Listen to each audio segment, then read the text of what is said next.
dans le contexte actuel, à la tribune des Nations Unies, ce serait très important de fixer le cap de la transition guinéenne. Parce qu'il y a beaucoup de bashing contre la Guinée. Il y a beaucoup de développement, de lobbying pour présenter la situation guinéenne sous les aspects les plus négatifs. Donc il faut redorer le blason de la Guinée en redéfinissant le cap et en estimant, en montrant l'intérêt de ce qui est en train de se faire. Deuxièmement, il faut mettre en valeur les dynamiques politiques qui ont été déjà engagées par le CNRD. La lutte contre la corruption qui est un phénomène majeur qui explique l'effondrement de beaucoup de nos États. Donc ça, c'est un aspect très important. Le deuxième aspect, le jugement des crimes de sang, notamment le massacre du 28 septembre 2009. C'est quelque chose d'inédit et d'exceptionnel sur le continent africain. Il faudrait le mettre en œuvre pour montrer qu'une équipe de transition qui se donne les moyens pour juger ce massacre qui a été considéré comme un crime contre l'humanité par les Nations Unies est un gage de bonne volonté d'aller dans le sens d'une stabilisation et de respect des droits de l'homme en Guinée. La question de la réconciliation nationale à travers les assises et la mise en œuvre de dynamiques permettant de gérer le passif historique depuis l'indépendance jusqu'à maintenant en ce qui concerne les violations des droits de l'homme, les revendications des différentes associations des droits de l'homme, le travail mémoriel qu'il faudrait faire, et puis également cette mémoire historique qu'il faudra exhumer pour la mettre en phase avec les réalités historiques.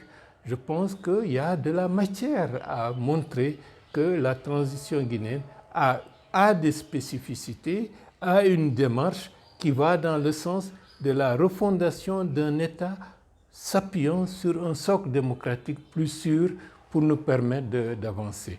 Maintenant, il y a la nécessité maintenant de retour à l'ordre constitutionnel. Cela nécessite une assistance technique, une assistance financière de la part de la communauté internationale et ce serait urgent d'aller dans cette direction pour nous permettre d'être dans le délai et pour le retour de la Guinée sur la scène internationale comme un État stable, comme un État réconcilié et comme un État en phase d'aller dans le sens du développement. Vous savez, le monde a beaucoup de problèmes.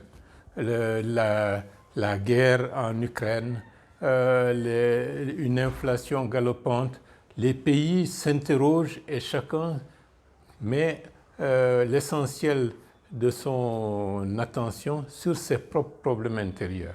Le fait d'aller aux Nations Unies, c'est de faire une lumière sur la singularité de la transition guinéenne par rapport aux transitions dans les États sahéliens. Et là, je pense que c'est quelque chose de très important parce que ce qu'on doit savoir, la stabilité de l'Afrique de l'Ouest dépend fortement de la stabilité en Guinée. La Guinée est un digue pour la stabilité de l'Afrique de l'Ouest.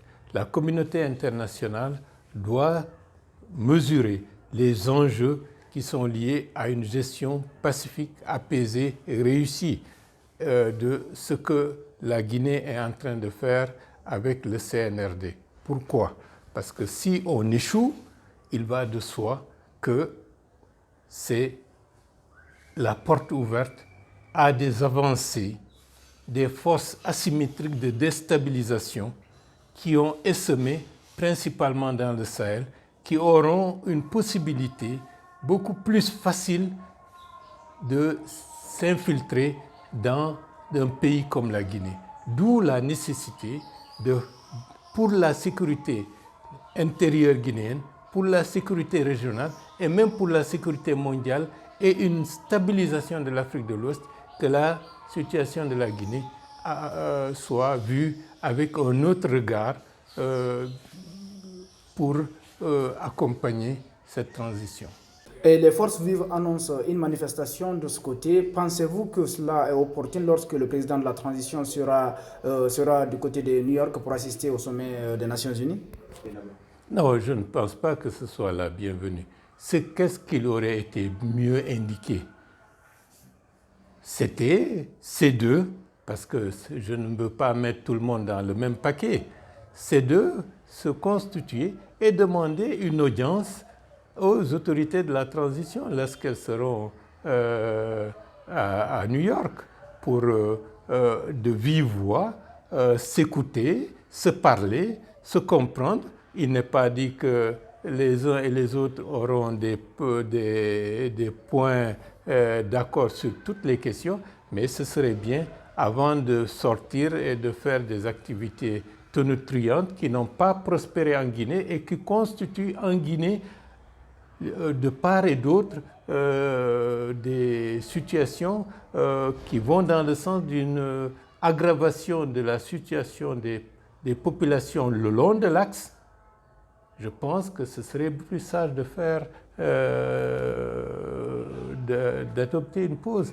Parce que j'ai lu la déclaration, comme quoi c'est parce qu'il y a des attaques ciblées le long de l'axe.